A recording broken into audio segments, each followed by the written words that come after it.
So name of the practical is that operation amplifier as inverting and non-inverting amplifier. So property is it has a high impedance and a low output impedance. So they are mainly used like process control, communications, right? Computers, power and signal sources, and displays also, and some other measuring instrument systems also. Operation amplifier is used. The inverting amplifier has some of the applications are phase shifter, phase we can shift, right? And then the integration we use, mixer circuit we can use. Mixer circuit means it can create a new frequency from the two signals. So in this is the broadly the difference between inverting and a non-inverting. So in inverting amplifier, the output is 180 degree out of phase to the input. Is that when the positive signal is applied to circuit, the output of the circuit will be negative 20. Similarly, for the non-inverting amplifier, it is designed to amplify the input signal without changing its phase. That is the property, phase will not change. Its output is in phase with the input signal.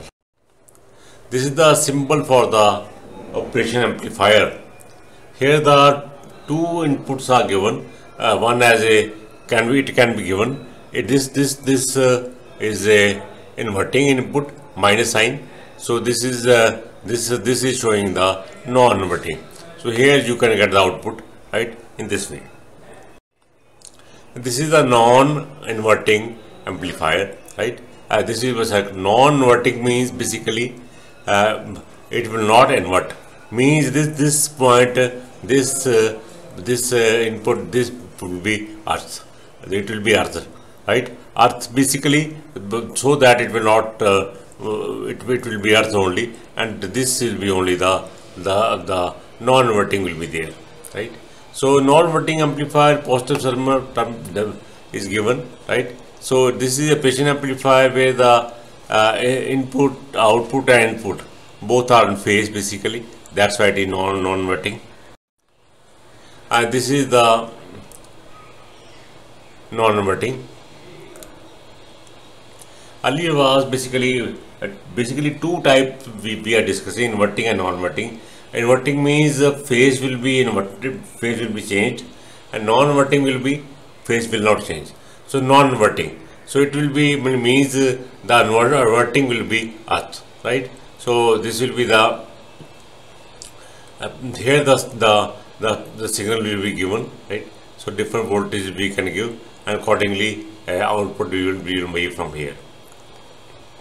So here also feedback resistance to 10 kilo ohm, and this is input resistance. Right? Basically these two values are used to find the theoretical gain you can find in the result. And for experimental gain, whatever signal we will give, accordingly from the output and input, we will try to find the theoretical gain. And the experimental gain will be simply their ratios. This is the table, right? This is the input I have given: 0.3 volt, 0.5 volt, 0.7 volt, 1 volt, and output is this one, right? 3.2, 5.6, 8 volt, 11.6 volt, right? And the theoretical gain this one, right? Experimental gain you can find from the simple formula, that is V out and RF and RN, and V out Vn will be used for the experiment. So V out Vn, if you take their ratios, right, that will be the 10.3, 10.7, 11.5, 11.4, 11.6. So if you take the average, 11.3 is the average.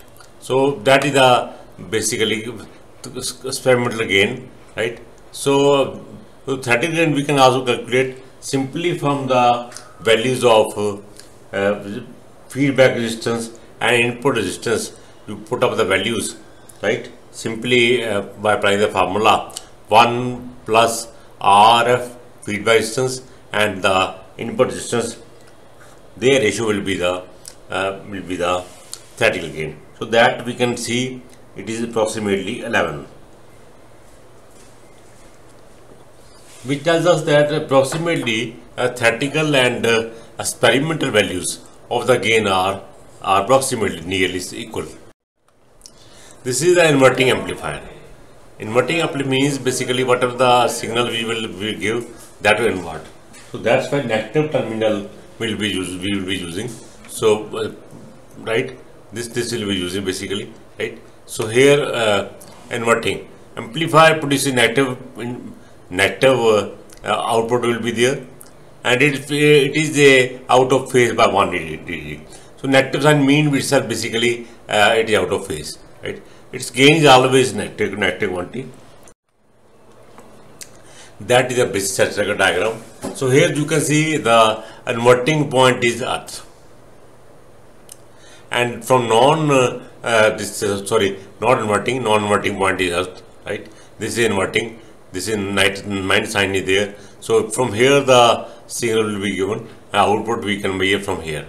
So that you can see RF and RN R1 will be used to find the theoretical gain, right. That the formula basically, that formula we are using here. So you can see input we are giving here 0.2 volt, 0.4 volt, and similar 0.6,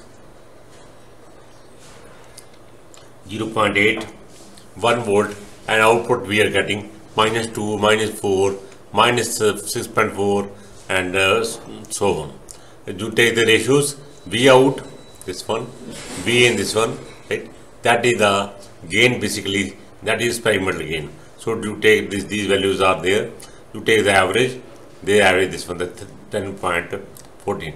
Similarly, we can calculate the theoretical gain also. We know the value RF, we know the value of R in the circuit diagram. So what of that value? So approximately it is 10. So both are basically matching. One is 10, other is 10.4. So that is the theoretical gain, and 10.4 is the experimental.